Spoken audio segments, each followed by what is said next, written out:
आज अलिकति फरक विषयमा गफ गरौँ है। 30 वर्षको महिलाको पाठेघरमा ट्युमर देखियो, अपरेसन गर्नु पर्यो र कारणवश पाठेघर सँगसँगै उसका दुवै अण्डाशयहरू पनि फालियो। उसको महिनाभरि रोकियो, विभिन्न किसिमको गाह्रो समस्याहरू आयो, तर उपचार गरिएन, छुट्यो। जब उहाँ 45 वर्षको पुग्नुभयो, उहाँ एक्कासी चिप्लिनुभयो, लड्नुभयो र उहाँको मेरुदण्ड भाँचियो। त्यसपछि उहाँ अहिले चाहिँ खाटमा सुत्नुपर्ने अवस्था छ, उठ्न सक्नु हुँदैन। एउटा कहानी। अर्को 35 वर्षको महिलालाई यसै गरेर चाहिँ हर्मोन 81 महिनाभरि रोकियो, उहाँले केही उपचार गराउनु भएन। एक प्रकारले ल छिटो रोकिन्छ कसैले भनिदियो, उहाँले यसलाई सामान्य रूपमा लिनुभयो। तर उहाँको पारिवारिक कलह सुरु भयो, हस्बेन्ड र वाइफमा सेक्सुअल लाइफलाई लिएर चाहिँ डिस्कसन सुरु भयो, किनभने उहाँको शरीरमा हर्मोन थिएन। अन्त्यमा गएर डिभोर्समा चाहिँ पुगियो। यी सामान्य घटना मात्रै हो। जब महिलाहरू 45 देखि 50 वर्ष पुग्नुहुन्छ, महिनाभरि सुक्दै जाने हामी सबैलाई थाहा छ, यो नेचुरल प्रोसेस हो। तर यसमा कहिलेकाहीँ एकदमै अननेचुरल भइदिन्छ, छिटो महिनाभरि सुक्छ। कसैलाई 40 देखि 45 वर्षको बिचमै महिनाभरि सुक्छ, यसलाई अर्ली मेनोपज भन्छ।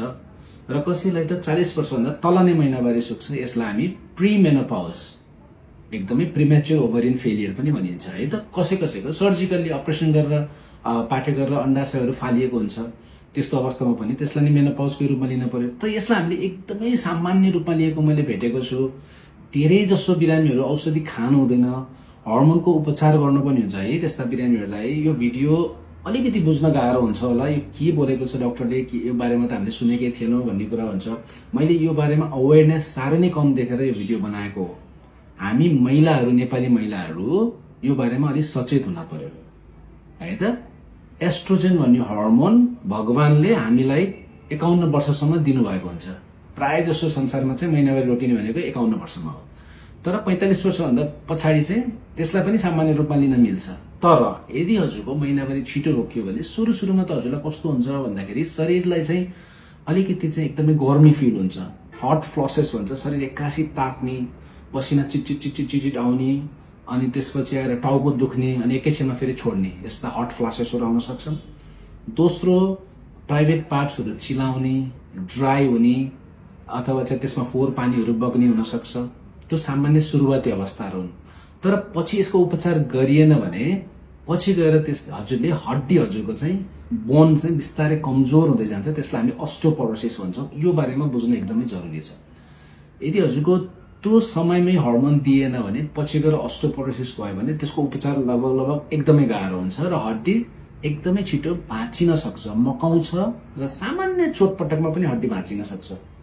त्यस्ता बिरामीहरूलाई हामीले चाहिँ हड्डीको डाक्टरमा पठाउँछौँ। हड्डीको फ्र्याक्चर त उपचार गरिन्छ, तर मेन जडलाई उपचार गरिराखेको हुँदैन। त्यस्तै हजुर 35-40 वर्षकोमै महिनाभरि रोकियो भने सेक्सुअल लाइफ हजुरको घटेर जान्छ। हजुरलाई सेक्सप्रति चाहना हुँदैन, हजुरलाई इन्ट्रेस्ट जागेर आउँदैन, प्राइभेट पार्ट पनि एकदमै ड्राई भएको हुन्छ। यसले चाहिँ हस्बेन्ड वाइफको सम्बन्धमा पनि दरार ल्याउँछ। त्यो कुरालाई पनि हामीले सामान्य रूपमा लिनु हुँदैन है, यसलाई पनि एकदम इम्पोर्टेन्ट रूपमै लिनुपर्छ। त्यो बाहेक हजुरको मुड स्विङहरू हुने, डिप्रेसनहरू हुने, एङ्जाइटीहरू हुन सक्छ। त्यो बाहेक हजुरलाई पछि गएर मुटुको रोग लाग्न सक्छ, हजुरको कोलेस्ट्रोलको लेभल बढ्न सक्छ, चाँडै हर्मोन हजुरको सकिएकोमा। हेर्नुहोस् त कति धेरै असर पर्दो रहेछ। एउटा एस्ट्रोजन भन्ने हर्मोन हजुरकोमा चाहिने भन्दा पहिल्यै कम भइदियो भने यस्ता समस्याहरू पछि गएर देखिने हुन्। 30-35 वर्षमा केही पनि हुँदैन, तर हामीलाई त त्यो महिला 55-60 वर्ष भइन्जेलसम्म हेल्दी भएको हेर्न चाहन्छौँ त। कुनै पनि व्यक्तिलाई पछि गएर मुटुको रोग ननिस्कोस् भन्ने प्रत्येक डाक्टरको चाहना हुन्छ। तर हामीले यो सानो कुरालाई चाहिँ नेग्लिजेन्स गरिरहेका हुन्छौँ। त्यस कारणले गर्दा सम्पूर्ण दिदी बहिनीहरूलाई यो मेरो आजको भिडियोले के सन्देश दिन पर्यो भन्दाखेरि, यदि हजुरको हर्मोन गडबड छ, महिनाभरि छिटै नै सुकेको छ र अघि मैले भनेका लक्षणहरू छन् भने हर्मोनको डाक्टरकोमा गएर आफ्नो उपचार गराउन ढिलो नगर्नु होला। धन्यवाद।